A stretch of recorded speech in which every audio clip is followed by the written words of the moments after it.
கீதா ஜெயந்தி நாள் கதை. பகவத்கீதை உபதேசிக்கப்பட்ட நன்னாள். ஜெயந்தி என்பது அவதார புருஷர்கள் மற்றும் மகான்கள் ஆகியோரின் பிறந்த தினத்தை முன்னிட்டு கொண்டாடப்படும் வைபவம். ஆனால் ஞானத்தை போதிக்கும் ஒரு நூலிற்கும் இத்தகைய அந்தஸ்து உண்டு. அதுதான் பகவத்கீதை. பகவத்கீதை பிறந்த நாள் தான் கீதா ஜெயந்தி என கொண்டாடப்படுகிறது. குருக்ஷேத்திரத்தில் நடந்த மகாபாரத யுத்தத்தில் துவக்கத்தில் யுத்தம் செய்ய மனம் துவண்ட அர்ஜுனனுக்கு பகவான் ஸ்ரீகிருஷ்ணர் கீதோபதேசம் செய்தது மார்கழி மாதத்தில் வளர்பிறை ஏகாதசி அன்றுதான். அந்த நாளே கீதா ஜெயந்தி என்ற பெயரில் திருவிழாவாக கொண்டாடப்படுகிறது. ஹரியானா மாநிலத்தில் உள்ள குருக்ஷேத்திரத்தில் இது பெருந்திருவிழாவாக 5 தினங்களுக்கு கொண்டாடப்படுகிறது. பிரம்ம சரோவரத்தில் தீப வரிசைகள் ஒளிர உள்ளத்தில் ஞான ஒளி வீச வேண்டி கீதையை பாராயணம் செய்து ஸ்ரீகிருஷ்ணரை மனதார வழிபடுகின்றார்கள். குருக்ஷேத்திர போர்க்களத்தில் முதல் நாள் கௌரவ படைகளை பார்த்ததும் அர்ஜுனனுக்கு குழப்பம் ஏற்பட்டது.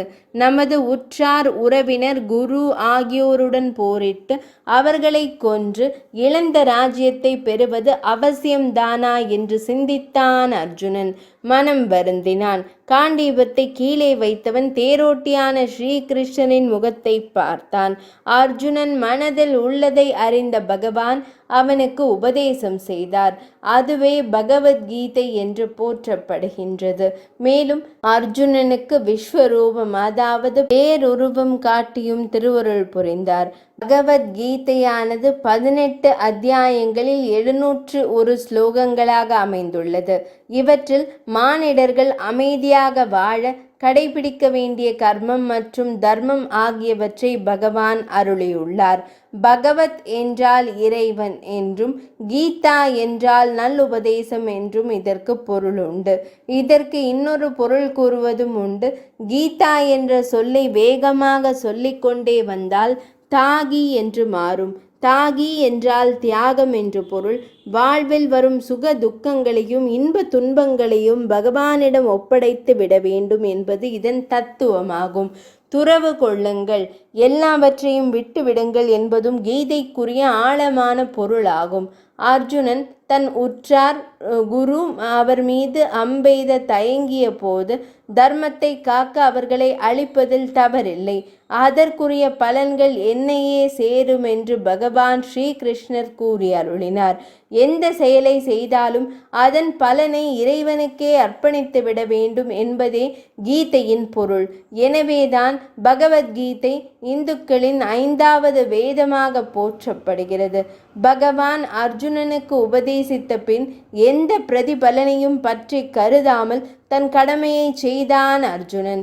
எதிர் திசையில் இருக்கும் கௌரவர்கள் மீது சரமாரி அம்புகள் எய்தான். கௌரவர்கள் வீழ்ந்தார்கள். பகவத்கீதா ஜெயந்தி மார்கழி மாத வளர்பிறை ஏகாதசி ஆகும். தென் பாரதத்தில் கார்த்திகை மாத வளர்பிறை ஏகாதசியே கீதா ஜெயந்தி ஆகும். எத்தகைய துன்பத்தில் இருப்போரும் பகவத்கீதையை ஒரு முறை பாராயணம் செய்ய தெளிவு பெறுவது நிச்சயம். இறைவனின் அமுத வாக்காக வெளிவந்த பகவத்கீதையை இறைவனுக்கு சமமாக வழிபடுகின்றோம்.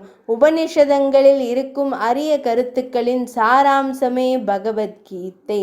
கீதாச்சாரம். எது நடந்ததோ அது நன்றாகவே நடந்தது. எது நடக்கிறதோ அது நன்றாகவே நடக்கிறது. எது நடக்க இருக்கிறதோ அதுவும் நன்றாகவே நடக்கும். உன்னுடையதை எதை நீ இழந்தாய், எதற்காக நீ அழுகிறாய், எதை நீ கொண்டு வந்தாய் அதை நீ இழப்பதற்கு, எதை நீ படைத்திருந்தாய் அது வீணாவதற்கு, எதை நீ எடுத்து கொண்டாயோ அது இங்கிருந்தே எடுக்கப்பட்டது, எதை நீ கொடுத்தாயோ அது இங்கேயே கொடுக்கப்பட்டது, எது இன்று உன்னுடையதோ அது நாளை மற்றொருவருடையதாகிறது. மற்றொரு நாள் அது வேறொருவருடையதாகும்.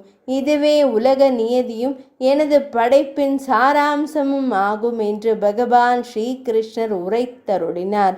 கீதா ஜெயந்தி அன்று பகவான் ஸ்ரீகிருஷ்ணருக்கும் பகவத்கீதை நூலிற்கும் வழிபாடுகள் செய்து மலரிட்டு வணங்கி நம்மால் இயன்றவரை பகவத்கீதையை பாராயணம் செய்வோம். மோக்ஷதா ஏகாதசி பாபங்களை நீக்கி பரமனடி சேர்க்கும் கீதா ஜெயந்தி என்றும் கொண்டாடப்படுகிறது. இந்நாள் மோக்ஷதா ஏகாதசி என்பது பாண்டவர்களுக்கும் கௌரவர்களுக்கும் இடையிலான போருக்கு முன்பு ஸ்ரீகிருஷ்ணர் அர்ஜுனனுக்கு பகவத்கீதையை வழங்கியது. ஜோதிஷா தீர்த்தம் என்று அழைக்கப்படும் இடத்தில் பகவான் ஸ்ரீகிருஷ்ணர் தனது சொந்த குடும்பத்திற்கு எதிராக போருக்கு செல்வதில் சந்தேகம் கொண்ட அர்ஜுனனிடம் பகவத்கீதையில் ஆவணப்படுத்தப்பட்ட வசனங்களை பேசினார்.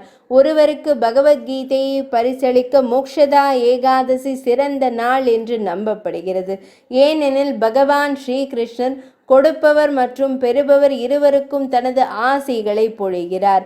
எனவே இந்த புனிதமான நாளில் பகவத்கீதைகளை பரிமாறிக்கொள்வதை ஊக்குவிக்கிறோம். ஏனெனில் இது கீதை உயிர் பெற்ற நாள் மட்டுமல்ல, பகவான் ஸ்ரீகிருஷ்ணரே நம் மீது கருணையை அருளிய ஆசீர்வதிக்கப்பட்ட நாள். கார்த்திகை மாதம் வரும் வளர்பிறையில் தோன்றக்கூடிய இந்த மோக்ஷதா ஏகாதசியின் பெருமைகளை பற்றி பிரம்மாண்ட புராணத்தில் பகவான் ஸ்ரீகிருஷ்ணருக்கும் அரசர் தர்மபுத்திரருக்கும் இடையிலான உரையாடலில் விவரிக்கப்பட்டுள்ளது. ஒருமுறை தர்மபுத்திரர் பகவான் ஸ்ரீகிருஷ்ணரிடம் கேட்டார், என் அன்பு கிருஷ்ணரே, கார்த்திகை மாத வளர்பிறையில் தோன்றக்கூடிய ஏகாதசியின் பெயர் என்ன? மேலும் இந்த ஏகாதசியை அனுஷ்டிக்கும் வழிமுறைகளை பற்றியும் தயவு கூர்ந்து எனக்கு விவரமாக கூறுங்கள். பகவான் ஸ்ரீகிருஷ்ணர் பதிலளித்து கூறினார், மன்னர்களில் சிறந்தவரே, இந்த ஏகாதசியின் பெயர் மோக்ஷதா ஏகாதசி. இந்த ஏகாதசி ஒருவரின் அனைத்து பாவ விளைவுகளையும் அளிக்கிறது.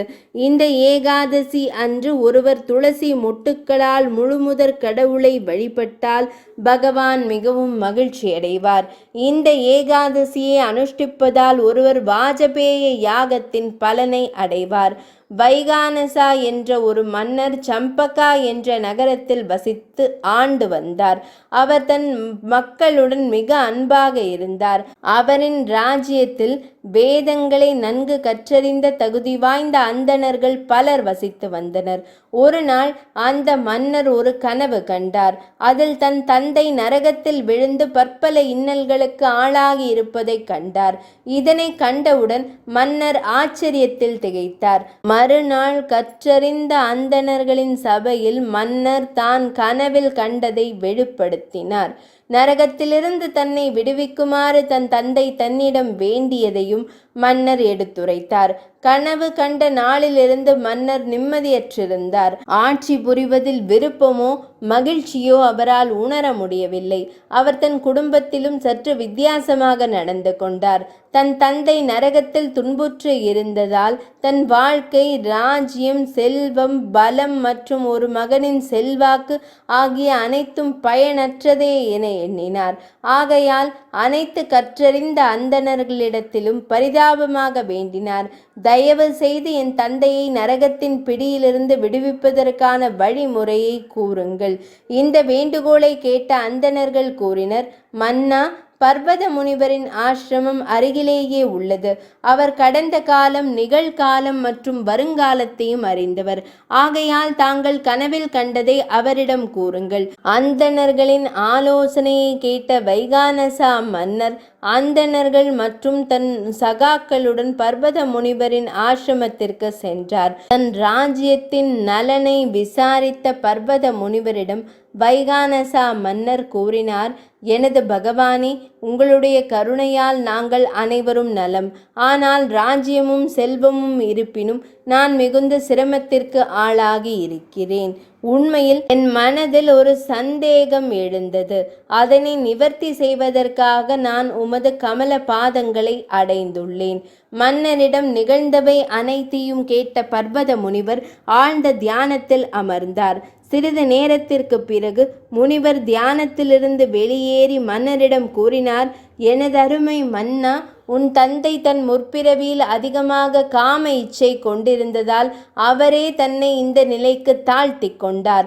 இப்பொழுது தாங்கள் அனைவரும் கார்த்திகை மாத வளர் பிறையில் தோன்றக்கூடிய ஏகாதசி விரதத்தை அனுஷ்டித்து அதன் பலனால் தம் தந்தை நரக வாழ்க்கையின் பிடியிலிருந்து விடுபடுவார். பர்வத முனிவரின் இந்த வார்த்தைகளை கேட்ட பிறகு மன்னர் தன் பரிவாரத்துடன் அரண்மனைக்கு திரும்பினார். அதன் பிறகு மன்னர் தன் மனைவி ஆகிய அரசியார், பிள்ளைகள் மற்றும் உதவியாளர்களுடன் கார்த்திகை மாத வளர் பிறையில் தோன்றக்கூடிய இந்த ஏகாதசி விரதத்தை அனுஷ்டித்து அதன் மொத்த பலனையும் துன்பத்திற்கு ஆளான தன் தந்தைக்கு அர்ப்பணித்தார். அதன் விளைவாக தன் தந்தை ஸ்வர்கலோகத்தை அடைந்து மன்னரை வெகுவாக வாழ்த்தினார். மோக்ஷதா ஏகாதசியை சரியான முறையில் அனுஷ்டிப்பவர் தன் அனைத்து பாவ விளைவுகளிலிருந்தும் நிச்சயமாக விடுபடுவார். மோக்ஷதா ஏகாதசியின் விரத கதை நிறைவடைந்தது.